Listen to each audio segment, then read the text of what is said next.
Hello everyone and welcome back to our channel Infinity Learning World. मैं हूं शिखा। आप सब लोग कैसे हो? उम्मीद करती हूं मस्त हो गए। चलिए, हम फ्रिक्शन कर रहे थे, तो फ्रिक्शन में नेक्स्ट टॉपिक्स जो हमारे रह गए थे वो आज हम फटाफट रिकवर करेंगे उसको। What is our first topic? Coefficient of friction. हम क्या डिस्कस कर चुके थे? Friction and types of friction हमने कम्प्लीटली डिटेल में डिस्कस कर लिया था। अब नेक्स्ट है हमारा कोफिशिएंट ऑफ फ्रिक्शन। तो कोफिशिएंट ऑफ फ्रिक्शन क्या होता है? देखिए, according to first law of limiting friction, first law of limiting friction से हमें क्या पता चला था? That force of friction is directly proportional to normal reaction. ठीक है, ये फर्स्ट लॉ था किसका? लिमिटिंग फ्रिक्शन का। यहाँ से हमें क्या पता चला कि अगर हमें प्रोपोर्शनलिटी साइन हटाना है तो हमें एक कांस्टेंट लाना पड़ेगा। Let that constant be mu. Therefore mu is equal to F by R. Mu को क्या बोलेंगे? Constant of proportionality. ठीक है, इसको डिफाइन कैसे करेंगे? इसको अगर हम डिफाइन करेंगे तो हम बोलेंगे it is defined as the ratio of force of friction to the normal reaction. जो फॉर्मूले में है उसी फॉर्म में डिफाइन कर दो उसको। It is defined as the ratio of force of friction to the normal reaction, to the normal reaction। ठीक है, क्लियर? नेक्स्ट है हमारा angle of friction. Angle of friction, angle of friction क्या होता है? ये देखिए, ये एक सरफेस है, इसके ऊपर एक बॉडी है।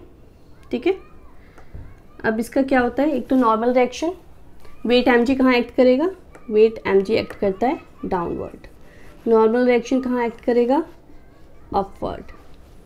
ठीक है, अगर हम इस बॉडी को इस डायरेक्शन में फोर्स अप्लाई कर रहे हैं, मीन्स यहाँ से पुश कर रहे हैं, तो फोर्स ऑफ फ्रिक्शन किस डायरेक्शन में होगा? इसके अपोजिट डायरेक्शन में। ये force of friction opposite direction में होगा।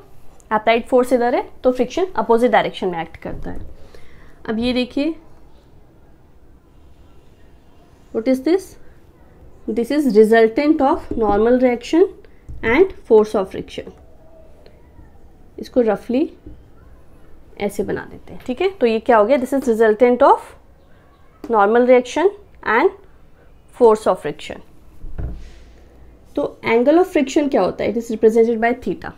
अब देखो, इसमें आपको रट्टा नहीं मारना है, बिल्कुल समझिए इसको और अपने वर्ड्स में इसको एक्सप्रेस करिएगा। What is angle of friction? It is the angle made by resultant of, किसका resultant? Resultant of normal reaction and force of friction. किसके साथ? With normal reaction. ठीक है, कौन सा? वो एंगल जो रिजल्टेंट, किसका resultant? Force of friction and normal reaction. इन दोनों का जो रिजल्टेंट है वो किसके साथ फॉर्म करता है? नॉर्मल रिएक्शन के साथ जो एंगल फॉर्म करता है, that is known as angle of friction. Clear? So it is the angle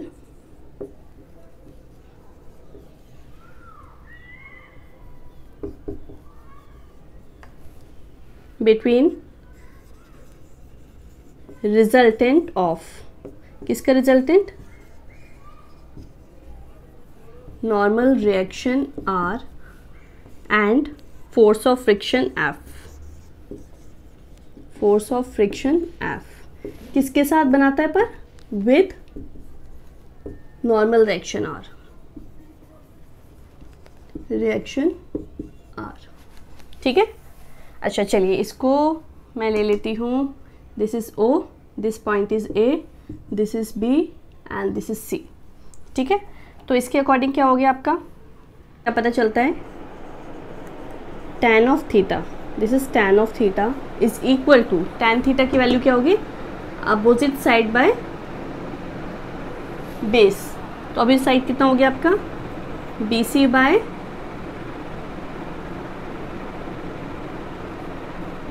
AB। तो BC को हम क्या लिख सकते हैं? Force of friction F। AB कितना है? AB कितना है? Normal reaction R। तो यहाँ से हमें क्या मिला? कि tan theta is equal to F by are, हमें और पता है कि F by R is equal to mu. देखिए यहाँ पे this is also equal to mu, तो यहाँ से हमें क्या मिला कि tan theta is equal to F by R is equal to mu. ठीक है, क्लियर। एंगल ऑफ रिपोज, ये एक आपका हॉरिजॉन्टल प्लेन है, इसके ऊपर ये आपका एक इंक्लाइंड प्लेन है। ठीक है, इस प्लेन के ऊपर आपने कोई बॉक्स, कोई बॉडी प्लेस कर रखा है। ठीक है, अब ये एंगल है आपका, let it be alpha. Angle of repose को हम अल्फा ले लेते हैं। अभी मैं आपको बताती हूँ what is angle of repose. जब भी कोई बॉडी प्लेस कर रखी है तो उसका नॉर्मल रिएक्शन ऐसे होता है आर। वेट एम जी कहाँ एक्ट करता है, डाउनवर्ड एक्ट करता है।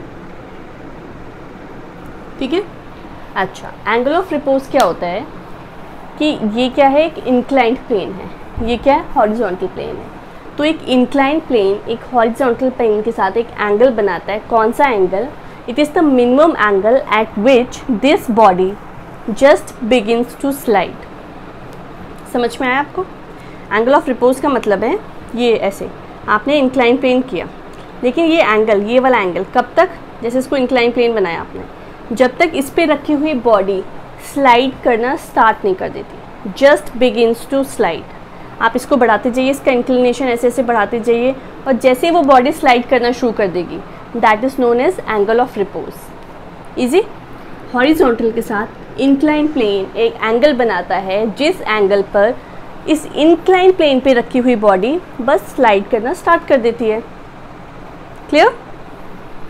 अच्छा, अब अगर बॉडी स्लाइड करेगी तो फोर्स ऑफ फ्रिक्शन किस डायरेक्शन में होगा? अपोजिट डायरेक्शन में। फोर्स ऑफ फ्रिक्शन इधर होगा आपका। ठीक है, अच्छा अब देखिए, अगर mg को आप इसके रेक्टेंगुलर कंपोनेंट्स में रिजॉल्व करेंगे तो एक इसका रेक्टेंगुलर कंपोनेंट ये हो गया, एक इसका ये हो गया, दिस इज ऑल्सो अल्फा। तो ये हो गया आपका, एंगल के साथ वाला हमेशा कौन सा होता है? Cos alpha. ये आपका हो गया mg sine alpha. Clear? Clear है यहाँ तक? हमने क्या किया, हमने mg को उसके रेक्टेंगुलर कंपोनेंट्स में रिजॉल्व कर दिया। तो एक हो गया mg कॉस अल्फा, एक हो गया mg साइन अल्फा।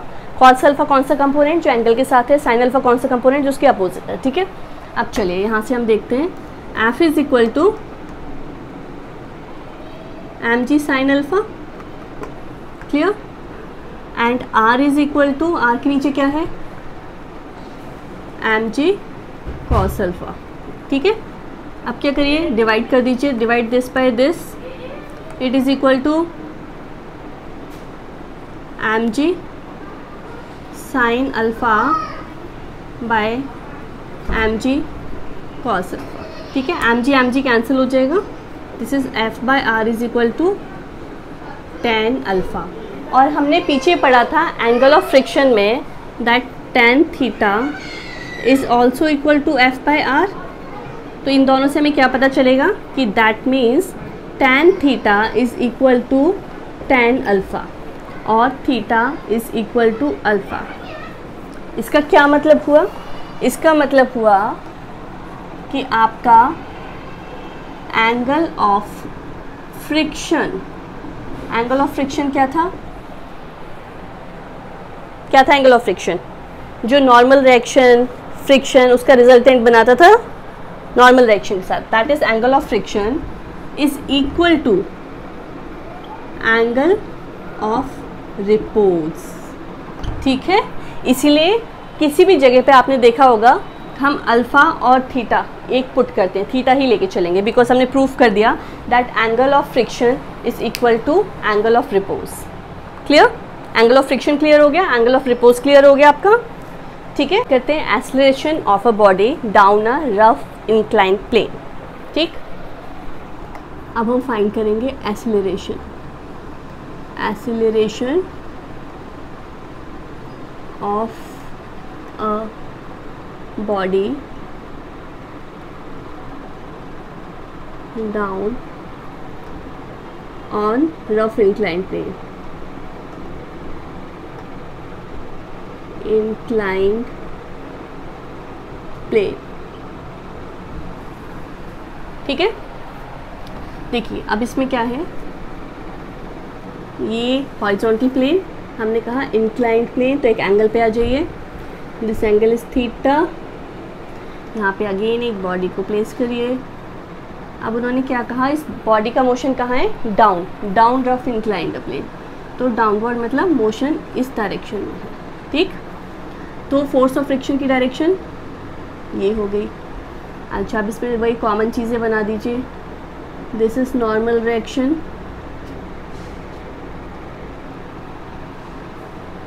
है ना, this is weight mg, mg कहाँ एक्ट करता है, ऑलवेज डाउनवर्ड। नॉर्मल रिएक्शन कहाँ एक्ट करता है, जो भी आपका सरफेस है उसके परपेंडिकुलर। ठीक है, अगेन mg को इसके रेक्टेंगुलर कंपोनेंट्स में रिजॉल्व करेंगे, तो एक कंपोनेंट हो गया कॉस वाला, एक हो गया sine, this is mg cos alpha theta, क्योंकि हमने पढ़ा अभी angle of repose is equal to angle of friction, and this is mg sine theta. ये वाला हो गया mg साइन थीटा, नीचे वाला हो गया mg कॉस थीटा। क्लियर? अच्छा, मोशन किस डायरेक्शन में हो रहा है, डाउनवर्ड। तो जो मोशन है, टोटल फोर्स यानी कि नेट फोर्स किसके इक्वल होगी, mg sine theta minus f। समझ में आया? f क्या है, आपकी फोर्स ऑफ फ्रिक्शन। तो डेफिनेटली अगर फोर्स ऑफ फ्रिक्शन से mg साइन थीटा वाला कंपोनेंट ज़्यादा होगा तभी डाउनवर्ड क्या होगा, मोशन होगा। क्लियर? तो नेट फोर्स कितनी होगी, it will be mg sine theta minus f, this is force of friction, तभी मूव करेगा। समझ में आया? हमेशा दूसरा कंपोनेंट अगर फ्रिक्शन से ज़्यादा होगा तभी तो बॉडी मूव करेगी, अदरवाइज मूव नहीं करेगी। ठीक, f को हम क्या लिख सकते हैं, हमें पता है f is equal to mu R, and what is r here, यहाँ पे देखिए r किसके इक्वल है, r is equal to mg cos theta, here r is equal to mg cos theta. इस वैल्यू को यहाँ पे पुट करिए इक्वेशन 1 में, we have f is equal to mg sine theta minus mu mg cos theta. Clear? अच्छा, अब net force किसके इक्वल होती है, mass into acceleration is equal to, mass common ले लीजिए, g साइन mg, दोनों कॉमन ले लीजिए, मास भी कॉमन ले लीजिए और g भी कॉमन ले लीजिए, it is sine theta minus mu cos theta. ठीक है, अब m कैंसिल हो जाएगा, we will have acceleration is equal to g sine theta minus mu cos theta. ये क्या है, अगर कोई बॉडी मोशन में है और डाउनवर्ड स्लाइड करके आ रही है, हमें उसका एक्सेलरेशन फाइंड करना है, तो हमें क्या क्या चाहिए, ये चीज़ें चाहिए। हमें थीटा पता होना चाहिए, व्हाट इज़ म्यू, अभी पढ़ा था, कोएफिशिएंट ऑफ फ्रिक्शन वो पता होना चाहिए, एक्सेलरेशन ड्यू टू ग्रेविटी। यहाँ से एक चीज़ ध्यान दो आप, यहाँ से हमें क्या पता चलता है, यहाँ से हमें पता चल रहा है that a is less than g, है ना, g में से कुछ माइनस कर रहे हैं तो वो a के इक्वल है, यानी कि g a से बड़ा है। मीन्स जो भी बॉडी स्लाइड करेगी उसका एक्सेलरेशन हमेशा एक्सेलरेशन ड्यू टू ग्रेविटी से छोटा होगा। क्लियर? यहाँ तक क्लियर है? चलिए अब इसके आगे करते हैं हम work done of a body. Work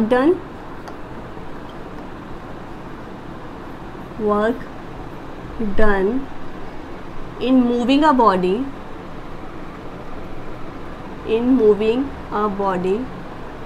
up.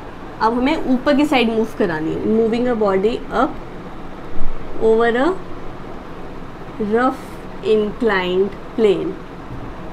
ठीक है, अगेन रफ इंक्लाइंड प्लेन। अब हमें क्या फाइंड करना है यहाँ पे, वर्क डन, ध्यान से देखो। ठीक है, और बॉडी कहाँ जा रही है, अपवर्ड डायरेक्शन में। हमने अभी क्या किया था, एक्सेलरेशन फाइंड किया था, बट बॉडी कहाँ मूव कर रही थी, डाउनवर्ड डायरेक्शन में।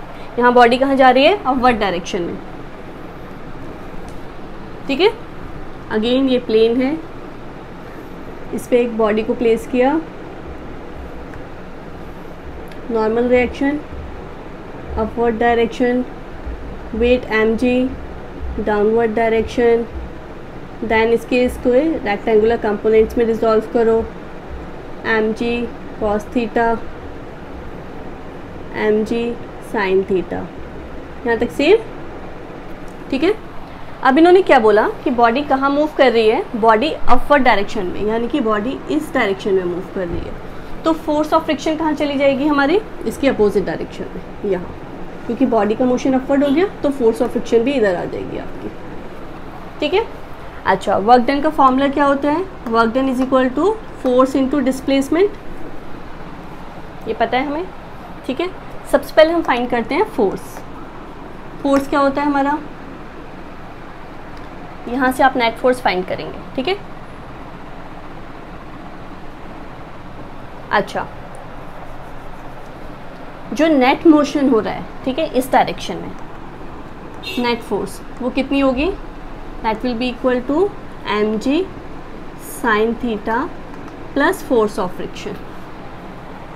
समझ में आया, मोशन इस डायरेक्शन में हो रहा है, इसके अपोजिट कौन कौन सी है, एक तो mg sin थीटा है और फोर्स ऑफ फ्रिक्शन भी इधर ही है, क्योंकि बॉडी अपवर्ड मूव कर रही है, इसलिए बीच में प्लस का साइन लगाया हुआ है। ठीक है, अगेन फोर्स ऑफ फ्रिक्शन की वैल्यू हम सबको पता है, it is equal to mu R, R is equal to, यहाँ से आर कितना है, mg cos theta, mg cos theta, इसको पुट कर दीजिए यहाँ जाके, तो this is equal to mg sin theta.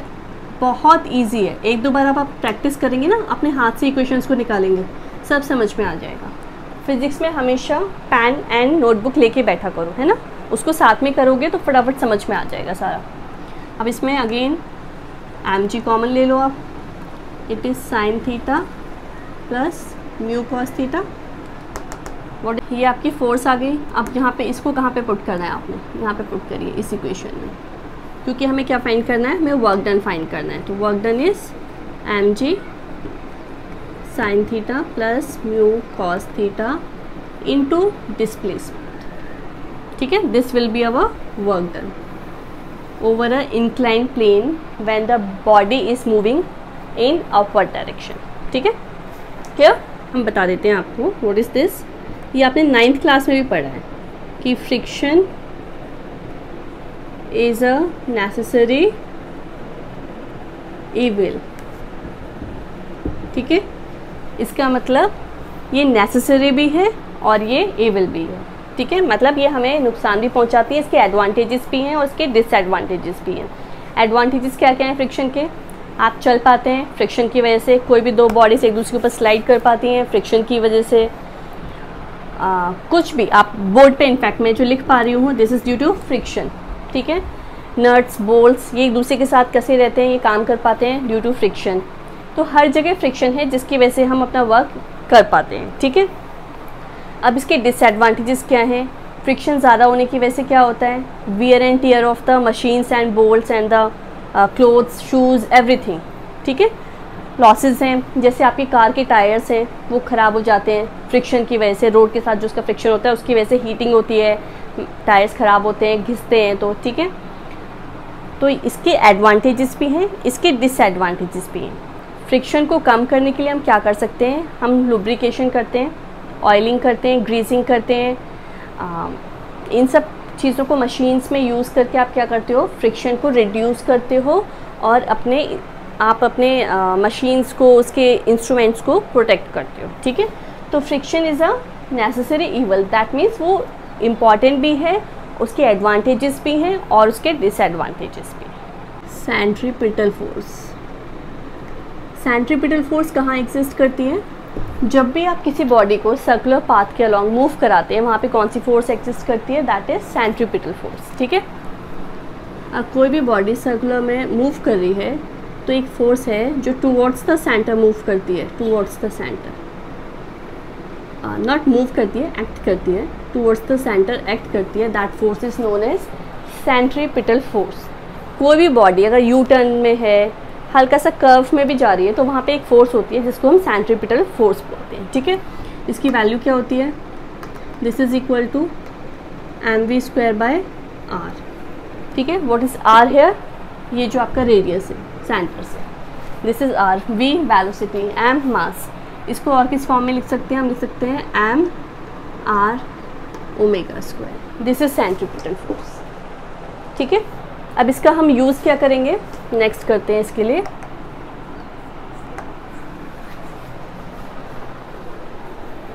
Next है आपका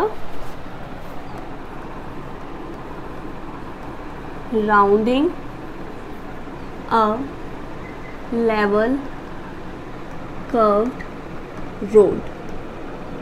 ठीक है, ये मान लीजिए आपकी रोड है, ठीक है, इसके ऊपर यहाँ पे आपकी कार जा रही है, यहाँ पे कौन सी फोर्स एक्ट करेगी, देखो again normal direction upward, weight mg downward. ठीक है, यहाँ पे अच्छा एक है आपकी फोर्स ऑफ फ्रिक्शन और एक है आपके यहाँ पे सेंट्रीपिटल फोर्स। क्लियर, ये फोर्सेस एक्ट करेंगी इस बॉडी पे। अब यहाँ पे हम क्या फाइंड कर रहे हैं, यहाँ पे हम फाइंड करेंगे वो वेलोसिटी जिस वेलोसिटी के साथ अगर आप एक रोड में आप यू टर्न ले रहे हैं या कर्व रोड पे अगर आप मूव कर रहे हैं तो आप स्लिप नहीं करेंगे, आप स्किड नहीं करेंगे, आपकी गाड़ी ठीक चलती रहेगी। हम वो वेलोसिटी फाइंड कर रहे हैं। ठीक है, चलिए सबसे पहले करते हैं r इज इक्वल टू यहाँ पे mg। ठीक है, centripetal force mv square by r, it should be less than और equal to force of friction. ऐसा क्यों?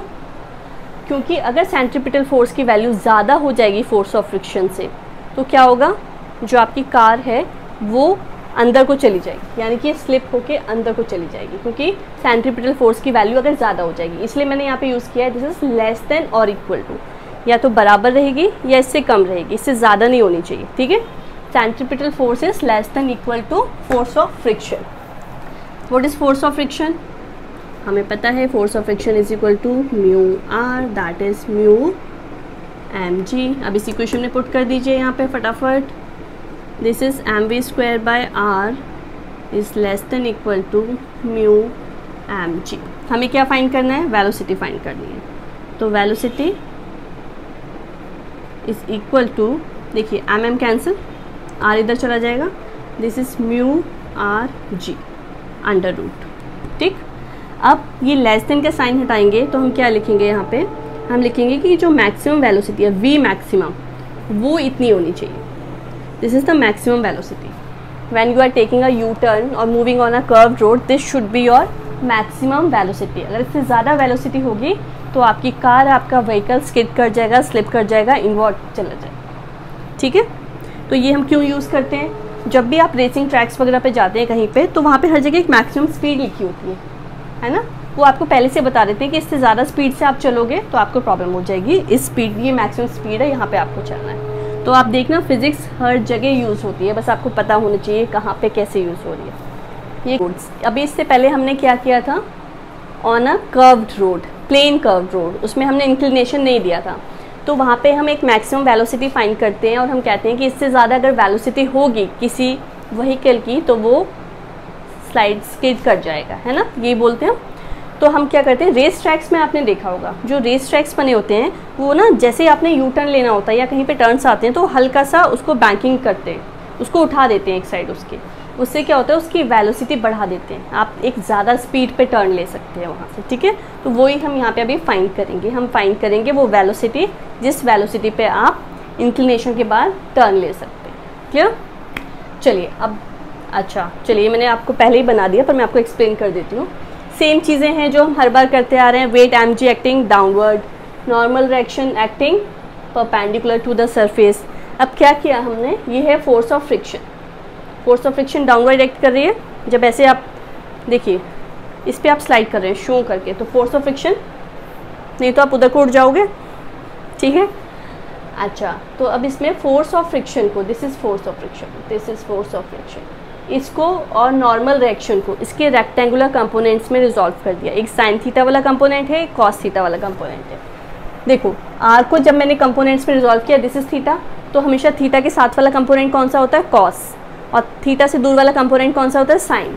तो this is R cos theta, this is R sine theta. Clear? और ये दोनों components R cos theta, R sine theta आपस में क्या होते हैं? Mutually perpendicular. ठीक, अब इसके बाद फोर्स ऑफ फ्रिक्शन, इसको भी इसके रेक्टेंगुलर कंपोनेंट्स में रिजॉल्व किया। देखिए ये हो गया इसका एफ कॉस थीटा, एंगल के साथ वाला कॉस थीटा, और एंगल से दूर वाला एफ साइन थीटा। क्लियर है? एक बार इसको अच्छे से समझो आप। ये नॉर्मल रिएक्शन दो रेक्टेंगुलर कंपोनेंट्स में रिजॉल्व किया, ये फोर्स ऑफ फ्रिक्शन, इसको भी इसके दो रेक्टेंगुलर कंपोनेंट्स में रिजॉल्व किया, और weight mg already downward act कर रहा था। क्लियर? चलिए अब इसको आगे लिखते हैं।